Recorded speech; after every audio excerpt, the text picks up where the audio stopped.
We are so happy to have Jan as our presenter today for our Health and Wellness Seminar.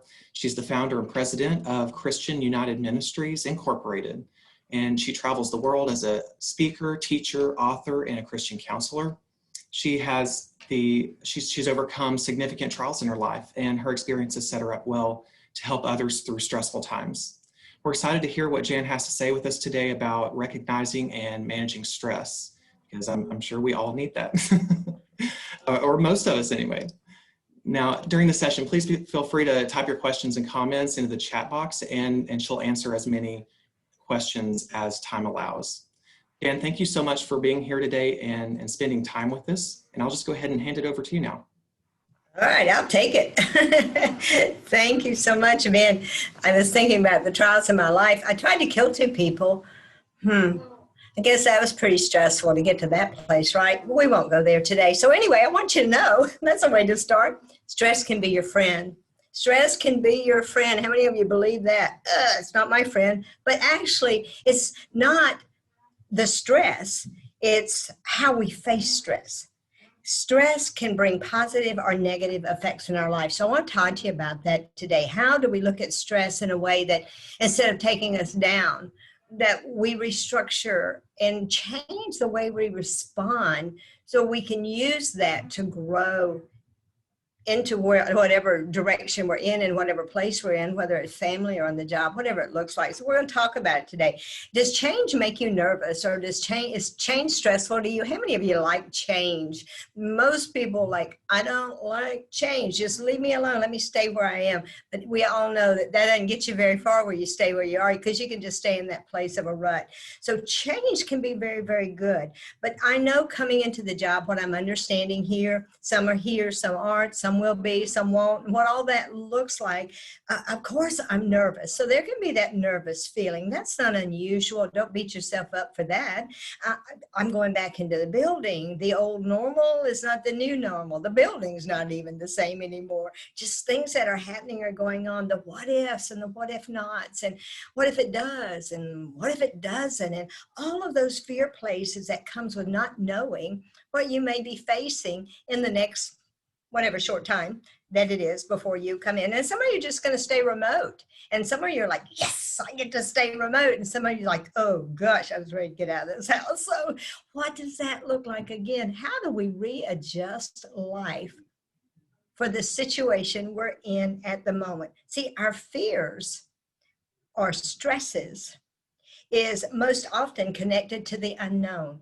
We become paralyzed with the unknown of wondering and worrying, whether it's a doctor's appointment or coming back into a different environment. We worry about the unknown more so than when we know something. We feel like, well, at least I know what I'm challenged with. So stress management, though, is not a one size fits all. You're going to hear some things that I say, you go, I know that. Oh, I forgot to do that. And then there are some things you go, oh, I didn't think about that. So just take what works for you and let's go forward in that. I'm Jan Hicks, as Ben said, and I am delighted to be with you today, that whether you're in person, whether you're online, every single one of us feel stress. And we feel the stress from other people. Even when we're not stressed, we're like, whoa, they're stressed.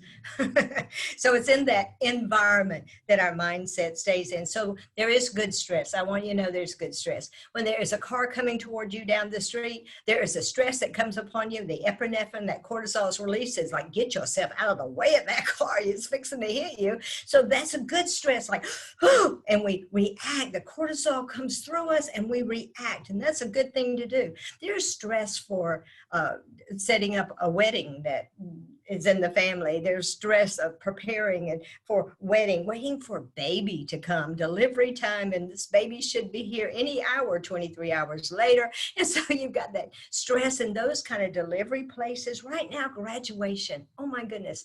I've got 2 grandkids graduating, 2 different schools, both in this area. I go where, when, to who, what.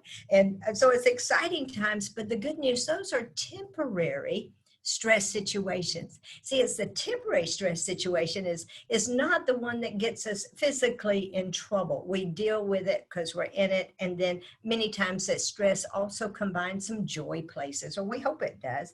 But see, our body is not created to live in long-term stress. Again, our body releases the cortisol, that epinephrine that gets us to get up and go, to make a decision, and it affects our major organs if it stays in our body too long. So that prolonged place of stress that we just stay in, we end up getting medication for, well, just things that happen. That stress, you know about that, you've heard about that, but our body's created to go back to normal cortisol levels in a place of peace, which is a great place to be. And don't we want to stay there more than we do in stress? And some days we go, oh, I'd just like to know what peace feels like again.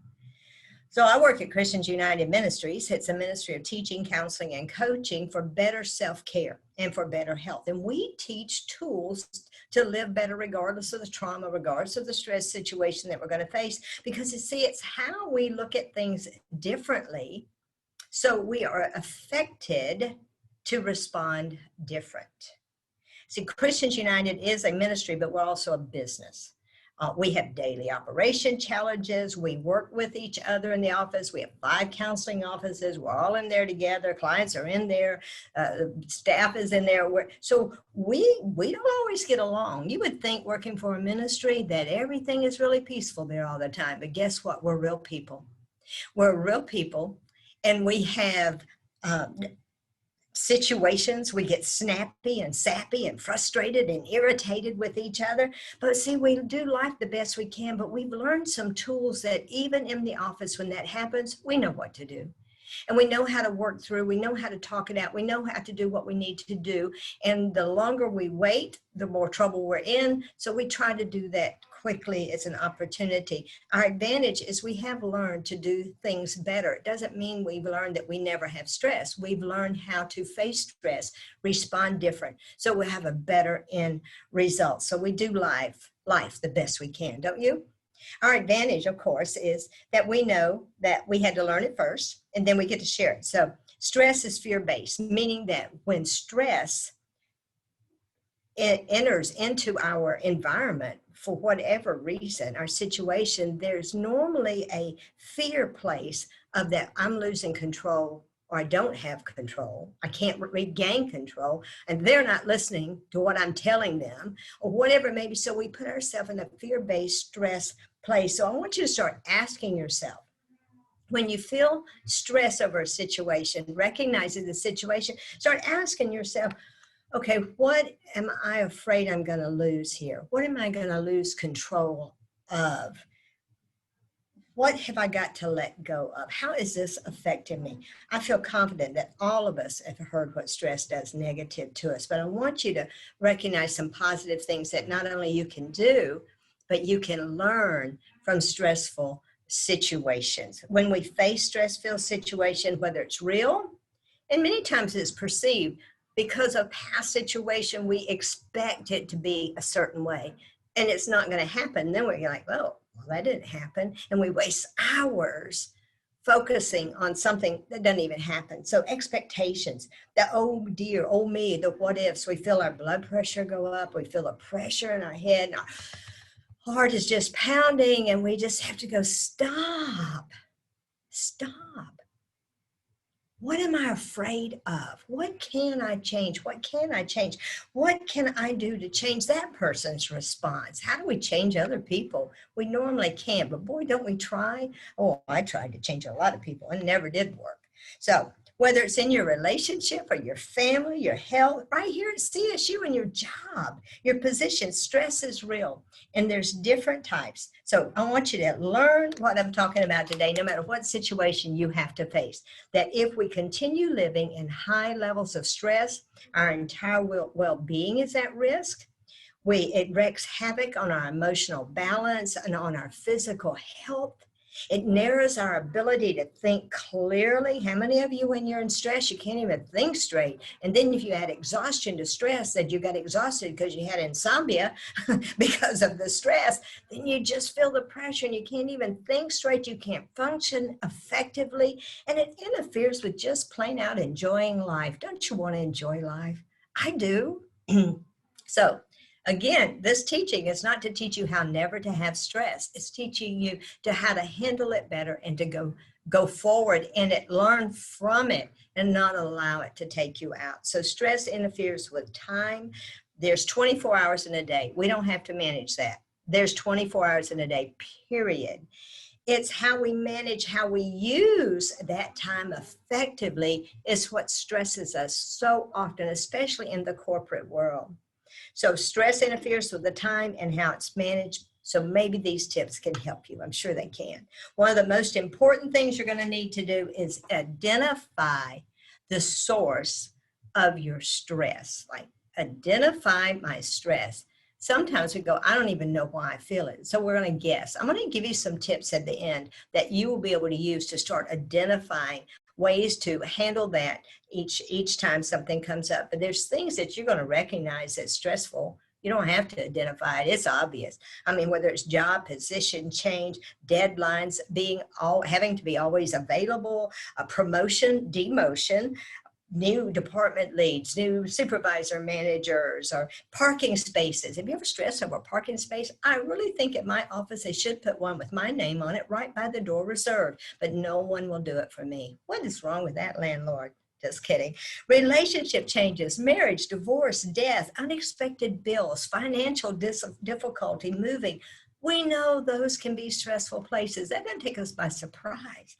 But there's some other things that are not as easy that I want you to start recognizing in your stressful place that will help give you the tool you need to overcome it, get through it, or accept where you're at in it. Everyday stress levels are your thoughts, your feelings, your behavior. So you can recognize what are your habits, your attitudes, your excuses. Stress affects all those things. We know the big pictures, but we have thoughts, feelings, behaviors that are developed through habits, attitudes, and excuses. We need to change some of those things. That's how we change that stress identity, and all these things are important. So how do you explain stress? When someone says, gosh, you're always stressed out. You're always stressed out. My son told me one time, Mom, you're always stressed out. Like, I am not. Well, yeah, I was. So he doesn't say that anymore. Yay. But is it temporary? You keep saying that, like, oh, it's just temporary. It's just what I'm going through. It's just what it is. I got a million things going. I mean, right now, everything's crazy around me. It's just nervous energy. It's not stress. It's just nervous energy. I'm just like my mother. I'm just like my dad. I mean, I learned this, how to act like this. It's just part of my personality. And do we blame stress on others? Do we blame stress on outside events? Or is it entirely normal? I've had people say, it's just what I live in. It's just my job. I've just got a stressful job. And so we accept the fact that staying in stress is okay. But recognizing you have a stressful position or household, whatever it may be, it's okay to recognize that part is stressful. But how I'm going to handle it, respond, is going to make my well-being, my health, either better or worse. So those are decisions you get to change. You need to ask yourself, even right now, when did I breathe last? Well, you think, oh, I'm breathing. But we are usually breathing really short, narrow breaths. We're just breathing. But when's the last time that you really took a deep breath, down deep inside of you, stretch your arms out to the side, let your body, the circulation, the blood flow happen, and blow it out slowly. Close your eyes for a minute and put yourself where you want to be, whether it's on a beach or taking a nap. Get a rest. It takes a minute, but you'd be surprised how in that minute your focus can change, your attitude can change. Oh, but we don't. We just keep going. We keep going. We have Fitbits and Apple Watches. We can vibrate on our phone and tell us, like, every half hour or so, take a deep breath that reminds us, okay, I just need to lean back.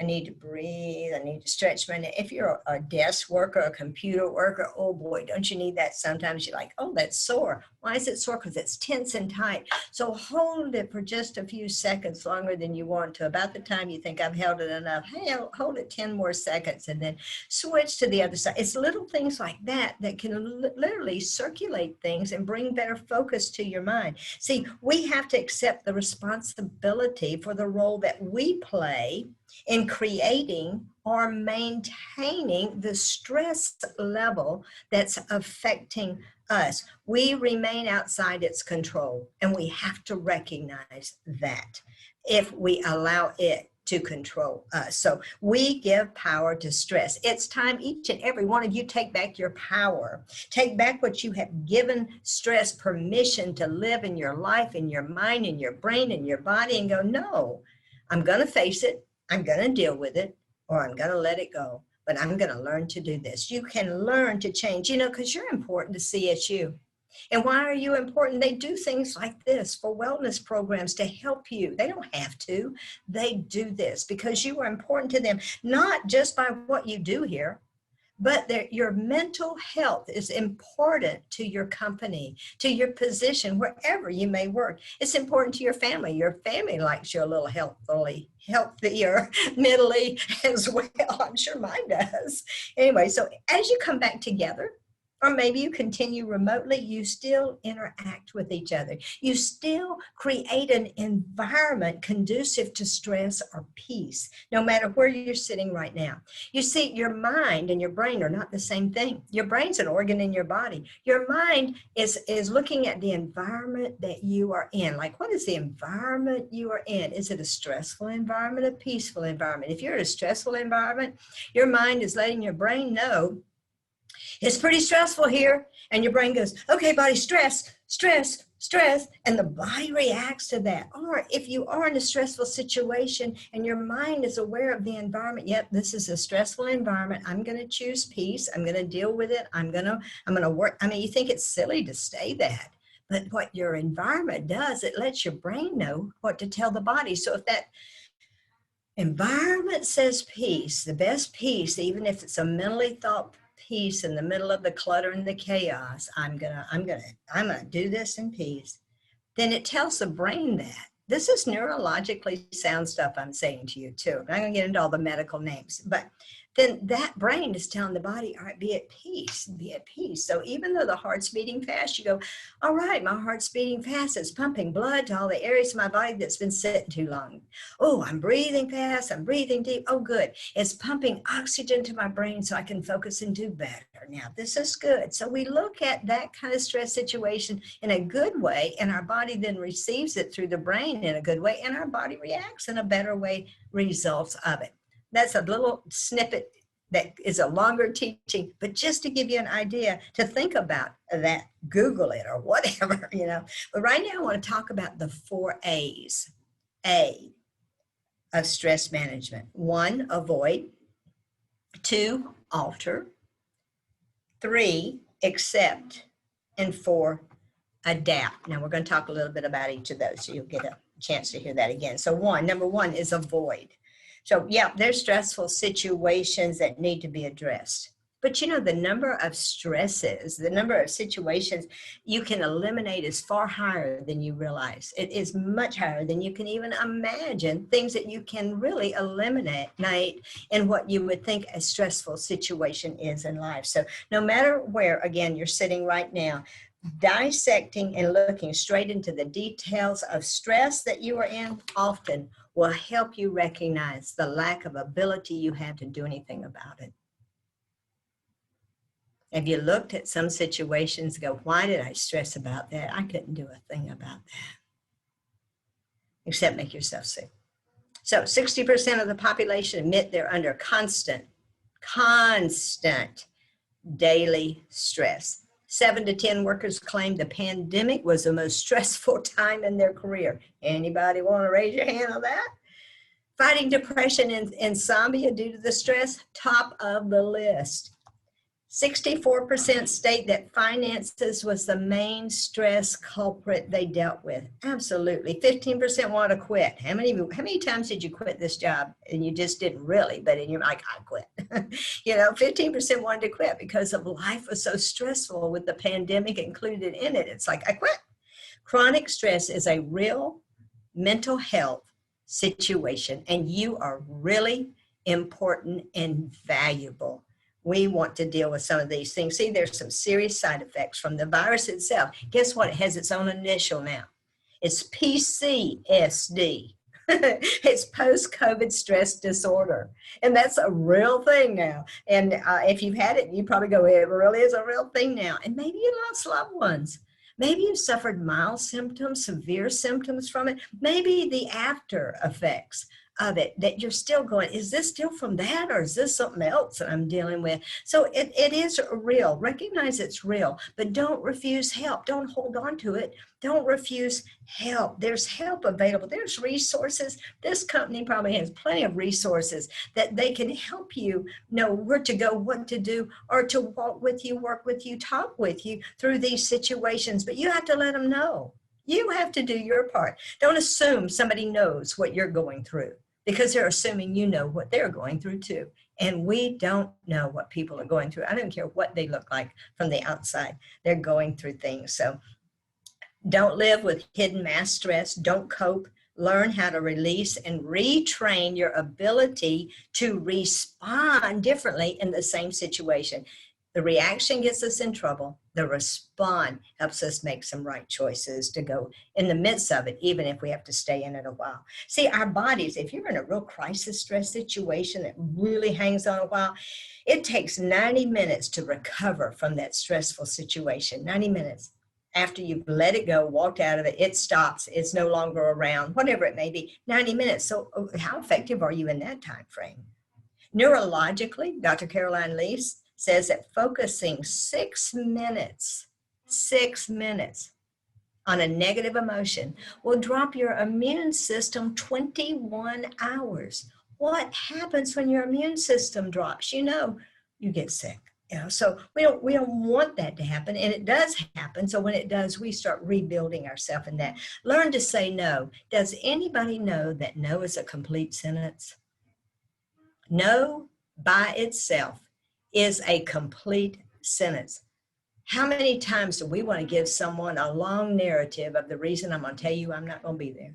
And they're like, I just need to know if you're coming or not. So, and then it's okay sometimes to look at somebody when they ask you to do something. I'm not saying on the job and what those look like. Come on, fit this where it goes. But in life, in outside of work, everywhere, no is a complete sentence, and it's okay to use no. Because you've got to take care of yourself for self-care, your health. Nobody else is going to do that. You have to do that yourself. So avoid people who constantly stress you out. How do you do that? Well, sometimes you can limit time with them or in the relationship if possible. And sometimes you learn to respond differently to who they are.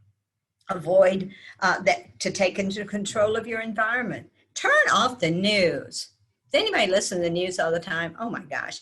Not only listen to the news all the time, Facebook, how many false stories are on there? And oh my gosh, you start down a thread of something and you're like, oh my gosh, as soon as you feel the stress of that thread, do you have to really stay in it so you can see, well, what the next person's going to say? Because out of curiosity, go, this is not who I want to be, nor do I want to feel this. So I'm going to step out of that. If it's not necessary for your work and that's something that you need in your life, step away from those things. You get to use, as someone just said, your block button. You get to use your choice to step out, step away, block whatever it is in those things. Don't stay in those places that cause you more stress. Company gossip, hey, it's real. Don't sit around talking to anybody about how everything is wrong. If it's wrong, it's wrong. And then you talk to somebody else about how wrong it is, and then they put in their 2 cents. They put in their 2 cents. And did you hear about so-and-so? All of a sudden, you're in this stress circle, and it's ugly. It's got to just stop. Stop. Outside of life, change your traffic. direction. The traffic, gosh, going down 59 is horrible. Well, how do you avoid it? There's some, you can avoid a little bit of it, not all of it. You find the ways to get to where you need to be. Shop online. I used to go to Sam's, and oh my gosh, at Sam's, I hated it because I was stressed out by the time I got out of Sam's. I order online now. Sometimes I get 5 or 6 boxes from that one order, but I don't care. I just open my front door and get them. Find ways to eliminate stress. Alter. Number 2 is alter. So avoid and alter. I better get myself going here. If you can't avoid, try to alter. Change the way you communicate. Express instead of bottling. You may find yourself in a safe place to bottle your feelings, if it's personal feelings. Again, it's not the break room. It's not on the job. Real situations need attention. Resources are available. You are important. So be fair to yourself and their others and work through those things, and find that safe place is a good place to do that. Maybe you're not pleased about coming back to work. Okay? Maybe you are. But the changes, the look, the feel, people are missing, and then there's new faces, cause stress maybe you weren't prepared for. It's okay. It's okay to voice your feelings on that, your resentment. Don't hold on to those things, and because they'll build. It'll just build up. Alter a situation is being willing to compromise. Being willing to create a balanced schedule. Don't burn out. Don't burn out. Balance. Find a way to balance. There's so many ways. Number 3, I said 2. Maybe I need to go to school. Number 3, accept. Accept. So we avoid, we alter, and we accept. You will do some of those things and some you can't. So you look at each situation. You have 4 A's you can look at a situation with and decide what I need to use here. Chronic stress, again, is real mental health situation. If you can't change the stressor, what do? You change yourself. You change the way you respond. You change your attitude in it, because you can't do anything else about it. Change your expectation. It's possible. I promise it's possible. Look at stressful situations from a more positive perspective, and look at what you can do to pause and to regroup, what you can learn, what you can do better. What are you going to get from this stress issue, the stress situation, that you can change for the next time you face that same situation again or something similar? Look at a big picture. Ask, how important is this in the long run? Is this going to matter tomorrow, this afternoon? Is it going to matter in a month? Is it going to matter in a year? Is it really worth getting upset over? Focus your energy elsewhere. Do you know where you're focused, you're going to steer? It's like on the steering wheel of the car, you're going down the road and you're looking off to the side. You might find yourself going off to the side. Where you focus is where you steer. So when stress hits you, where do you want to focus? To peace or what? 4 A's, absolutely. Number 4 is adapt. Adapt. Sometimes we need to think about adjusting our standards. So we avoid, alter, accept, adapt. Perfectionism. Oh, anybody have a little struggle with being a perfectionist? Perfectionism, there you go. Oh, Ben. Perfectionism is a major source of avoidable stress. I fought this one. Excellence and perfection is not the same thing. Excellence and perfection is not the same thing. Stop setting yourself up for failure by demanding perfection. Reasonable standards are good for yourself and for others. Learn it's okay to be okay with, oh, well, good enough. I mean, oh, no. Can you imagine a perfectionist saying, yeah, that's good enough. Boy, that was a battle for me. Practice gratitude. Stop in the stress moment. Reflect on things you appreciate in life. Stop and reflect. This helps you keep in perspective. Again, accept the things you can't change. I know that that's going to be hard. When someone does something and you can't change it, when you know your way was a whole lot better, I would have done that better. And you go, okay, we're going to accept it like it is. Go, oh, good job. Allow people to grow where they are. You had to too. Don't try to control the uncontrollable. Look for the upside as opportunities for personal growth. Reflect and learn. Learn to forgive. Oh my gosh, learn to forgive quickly. Accept the fact we live in an imperfect world and people make mistakes. Recognize you will too. And it's okay. My greatest successes came from my worst failures. Yours can too. Free yourself from negative energy. Share your feelings. Talk to a friend, trusted therapist. Again, not to everyone. Rehearsing your feeling over and over takes you deeper into stress and depression and insomnia, not out of it. Stop rehearsing, start recognizing and releasing. Self-care, get moving. Get moving. Last thing you do often is wanting to exercise, but it's the best thing you do. Get up and get moving. Put on music, an oldie or a nowie. Dance. I mean, make it like nobody's watching dance, Stretch.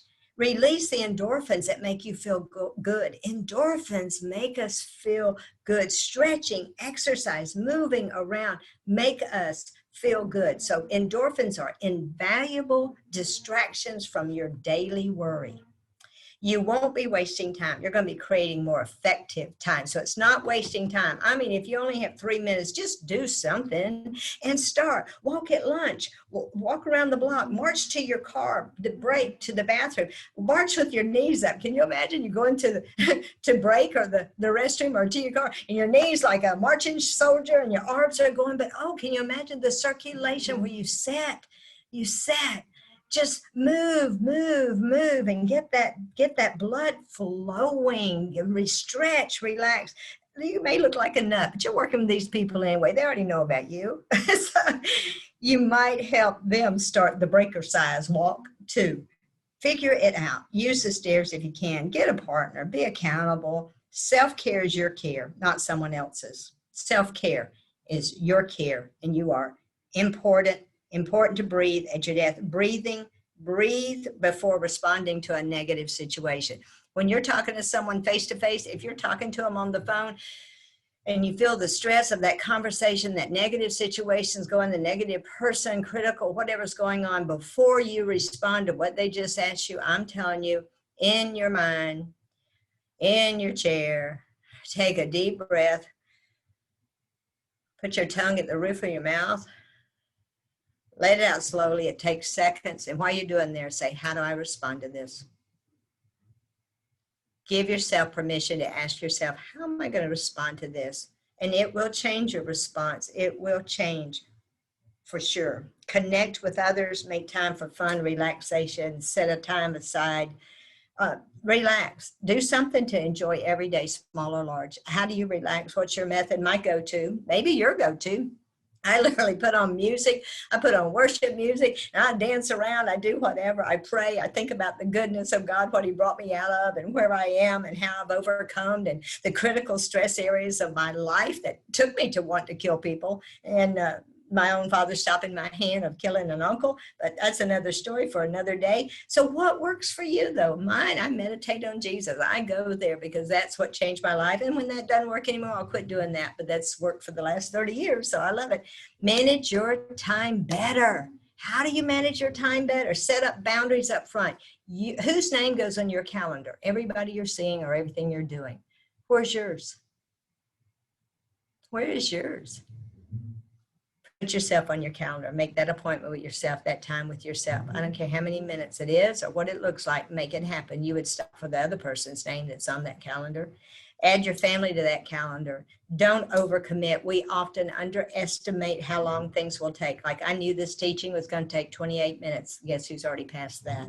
So we often underestimate how long things will take. So prioritize your task, make a list, tackle them in order of importance. So many times I used to do the little things I could get done first, and then I was out of energy when I got to the big project.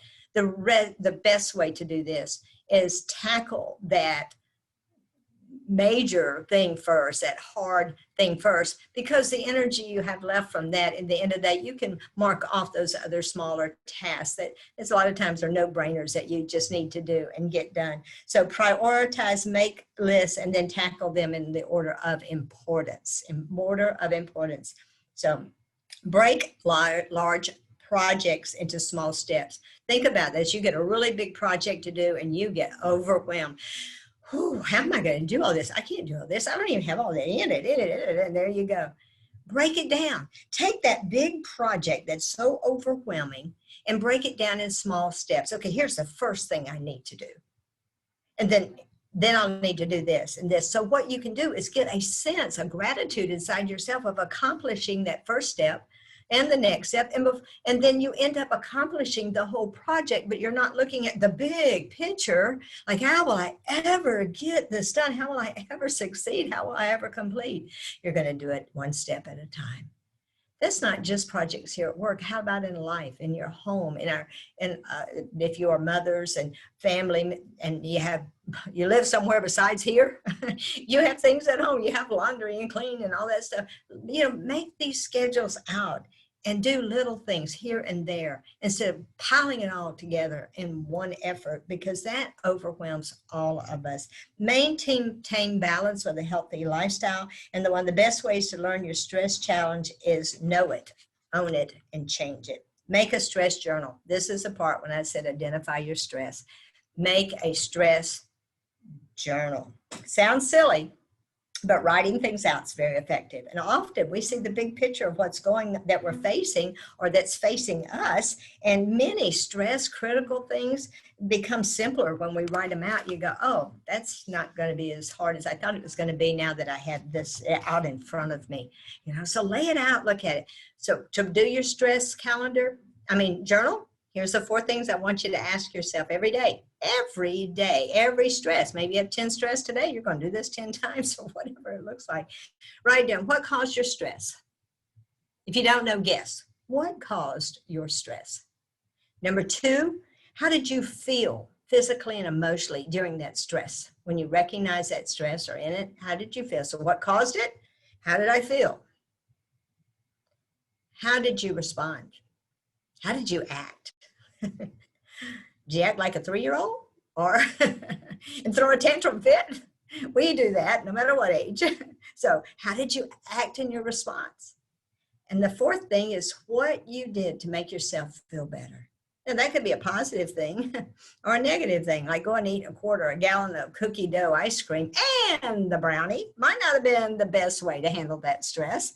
But when you start writing these things down, you get patterns and you find common patterns and common themes. So when you do that, then you can go, oh, this is how I usually do that. I probably should change that pattern. I need to handle that in a different way. So gives you a pattern and an approach to overcoming the negative effects of choice. So your journal, your stress journal, you write down what caused your stress, how you felt physically and emotionally, how you acted in response, and what you did to make yourself feel better. Choices. I don't like the way they're doing this now. I don't like the setup. I don't like the new supervisor. I don't like. Quit it. Stop it. Or do it well. Because complaining about it's not going to change the circumstance most of the time. So do well in the area that you're in. Your attitude will build your immune system. It's going to build your immune system or it's going to decrease it. It's going to decline. So it's that attitude check. There used to be a song about attitude adjustment, years and years ago. Have an attitude adjustment. You don't want to debilitate your health. Your self-care is important and you have to do it. Do well where you are. The part of success that was created for you to have inside of you will want you to do your best. You really inside want to do your best. And so you can, because you are your best. You are valuable. You are important. Do your best, the best you can, and get help to even do better. And then you'll teach others what you learn. So recognize, I'm going to end up with recognize there's expectations you may have for someone they cannot do or will not ever do or never meet. It's not in their personality, it's not in their ability, or it's not in their want to. And so release them in yourself from hanging on to an expectation about someone that'll never follow through for you. And even your own expectation of yourself in the mirror, things that you expect that you'll do, but you were never able to, qualified, whatever that may look like. Give yourself grace as you're growing to the place that you are ready then to tackle that situation. Accept that there are events you can't control. Keep that positive attitude. Always, I can't do this, nothing goes right. That's not it. Like, I'm doing my best and I'm going to learn to do better. Halt stress in its track. Manage your time. Give yourself time to get things done. Set your watch. Get enough rest, get enough sleep. Those are two different things. Rest and sleep, though, together is a wonderful combination.